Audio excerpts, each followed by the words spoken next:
Welcome back to another episode of Rock Boys Football. By far the biggest storyline, the biggest question mark that I think we all have for this Miami Hurricanes program heading into spring practice, fall camp to 2025 years. Hey, can this defense in one offseason completely turn it around heading into 2025? And it's an interesting conversation to have for a couple of different reasons. One, look, the national media, they're going to spend a lot of time talking about replacing Cam Ward. What's this offense going to look like in 2025? I've been very vocal, and I think a lot of Miami Hurricane fans feel the exact same way. This offense, to me, is going to be just fine, right? Carson Beck coming back fully healthy. I think he was the number one quarterback in the portal. Really, really good offensive line. A very good run game for Miami to lean on as well. Maybe some question marks at the pass catcher spot, but we think we have a lot of talent there. You look at the offense and say it might not necessarily be the number one scoring offense that you see in the country like it was in the 2024 year, but it's going to be a damn good offense that certainly can compete at the highest level of college football. To a lot of Miami fans, the question mark is about the defense. There are two things that make me excited about a potential one-year turnaround.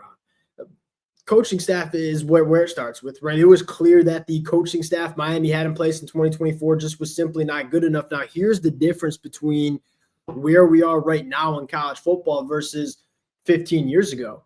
Is, hey, if you had problems on the defensive side of the football 15 years ago, it would take a couple of years of recruiting and player development to fix those problems. And you can hire a new coaching staff, but you still got to get the personnel right. Now where we're at in college football in 2025 here is you can go revamp not only your coaching staff, you can also go revamp and fix your roster in one offseason too. I think Miami has done both of those things going into 2025, and we've seen units on the defensive side of the football have these one-year turnarounds, right? You look at Dan Lynn and what he did at UCLA. You look at Texas from last year to this year. I mean, Texas had a not very good secondary in the 2023 year. Fast forward to 2024, it graded out as one of the best secondaries in the country. Made some good transfer portal additions, got some young talent developed. It's not crazy to say that this defense can be night and day different from what it was in the 2024 year. Now, what needs to happen with that defense, that's what I want to get into. I want to talk about the coaching staff and how it's come together. I want to talk about the personnel and really how to put this puzzle piece together for this Miami Hurricanes depth chart on defense. Before we get into it, as always, just want to say thank you to you guys and to the Miami Hurricane fans. One, the amount of support y'all been leaving in the comment section has been amazing. It's been a really fun program to talk about over the last couple of weeks and months. Transfer portal additions, coaching staff additions. The support means the world. If you guys do enjoy the content, consider subscribing to the channel. Also, let it fly about the depth chart. Y'all continue to make some additions to I just take what you guys put in the comment section and I kind of adjust the depth chart based on some of what y'all say. So would love to hear some comments about the depth chart as well. Appreciate you guys. Without further ado, let's get into this one. Let's start with the coaching impacts first. Now, y'all know how I feel about Corey Hetherman. Y'all know how I feel about Zach Etheridge. We could talk X's and O's, and we actually did a little breakdown on Corey Hetherman a couple of weeks ago when he got hired. The one thing that I'm most excited about, it's really two things that I'm most excited about Corey Hetherman and about this new defensive staff is Corey Hetherman made it very clear that, hey, why did I leave Minnesota? Well, look, Minnesota was a very good defense last year. This was a program that was clearly going in the right direction. All right, Corey Hetherman, why did you leave to come to Miami? He said, hey, I look at this roster and say, this gives me a chance to compete for a national championship. And I look at the talent on this roster and say, we got a lot of really good football players. We just got to put it together in 2025. So I think the first thing he talked about was we want to simplify the defense and let our really good football players go be good football players and not make them do too much thinking. And you talk about probably the biggest problem with Lance Guidry and that Miami defense in 2024 is it was utter confusion at times. Now, that probably has a lot to do with Lance Guidry, but it also probably has a lot to do with probably trying to do too much on the defensive side of the football. There's a very fine line between being a complex defense that has different pressure packages, that has different personnel packages, that has different coverage schemes. There's a fine line between being complex and then just being overcomplicated where you're hindering the ability for your really good football players to go out and play fast and physical. And Corey Hetherman said, object number one is to allow our players to play fast in this defense. And if that means simplifying this defense and letting our players play, that's what we're going to do. And again, from the talent, speed, and difference makers Miami has, I think that's a very good strategy going into 2025. I think number two, he said, we're going to be player-oriented. We got a lot of good players on this team. How can we best maximize them and put them in spots for them to be as successful as possible? A really good example is Akeem Mesidor, a guy that I think has a very good impact out on the edge, but I played a little bit too much inside.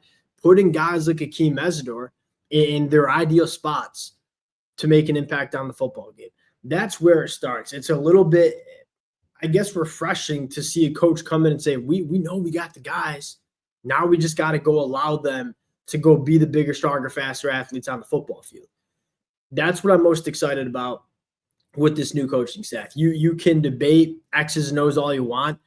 Getting your players maximized and allowing them to play confident and fast is number one. You can draw up the best play in the playbook on the defensive side of the football. And Brent Venables actually did a nice little talk about this. He goes, hey, sometimes I can call the best play. But if my players are a little bit confused, even the best play ain't going to work. And so project number one, get our players in the right spots and allow them to go be their best self.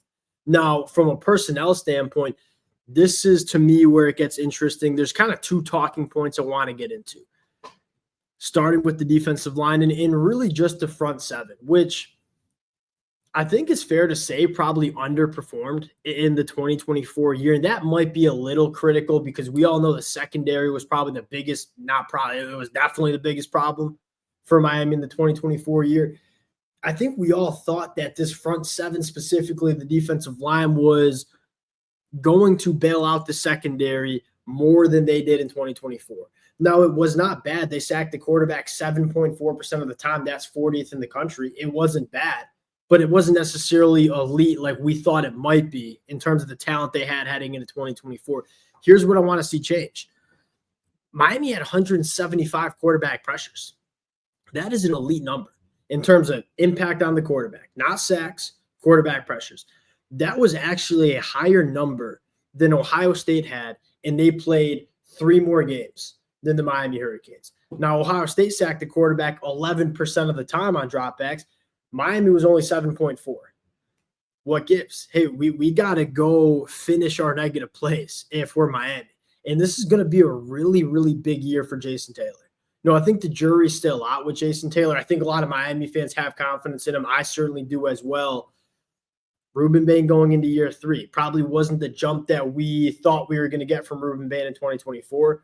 Justin Scott going into year 2. Artavius Jones going into year 2. Armando Blunt going into year 2. Booker Pickett going into year 2. Marquise Lightfoot going into year 2.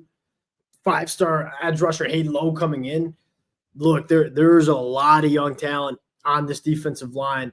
This is the year where you want to see a lot of these guys, the Justin Scotts, the Armando Blunts, the Booker Pickett's, the Marquise Lightfoots.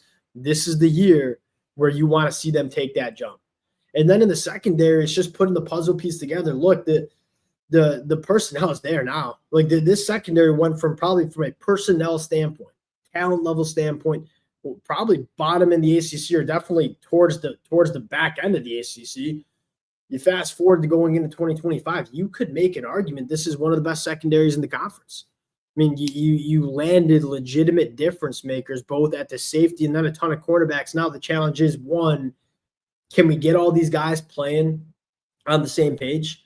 That's probably number one, because continuity communication, that's a big deal in the back end, especially with the new defensive coordinator. And then secondly, how do you get all these cats on the football field? And one of the biggest things you can do as a coach is figure out creative ways to not only put your players in the best spots for themselves, but hey, how can we get all our best football players on the football field at the same time? You got 4 or 5 really good cornerbacks in Charles Brantley, OJ Frederick, Xavier Lucas, Emmanuel Carnley, Ethan O'Connor. Well, you only play with 2 boundary cornerbacks and 1 nickel. And so how do we get all these cats on the field at the same time? Does that mean Charles Brantley goes to nickel? Does that mean one of these cornerbacks goes to nickel? Does that mean one of these cornerbacks goes to the safety spot? That to me is the most interesting conversation going into spring practice, where and it's not a bad thing. It's a good problem to have, because last year's problem is we just don't have enough good players, period. Now you got a lot of good players. Now you got to figure out how to get them all on the football field at the same time. Do we see some cornerbacks move to safety? Do we see a cornerback move to nickel? Those are some of the questions that I have for Miami going into spring practice. But you make no mistake about it. You revamp the coaching staff. And again, the jury's still out on Corey Hetherman, right? I know there's some people who are not as high on the hire. The track record is smaller for Corey Hetherman as a defensive coordinator at the Power 4 level, but the track record is good. The personnel is better. Can we see that big jump that we all know this Miami Hurricanes defense can take? Because if it does happen, I mean, who are you taking in the ACC? Who wants to see this team with a good defense? Who wanted to see the team last year with just an average defense in the college football playoffs? Nobody. It's going to be a fun offseason. There's going to be a lot of moving parts, and we're going to be talking about the defense a lot. Appreciate you guys rocking with it. If y'all do enjoy the content, consider subscribing to the channel, and we'll talk to y'all later.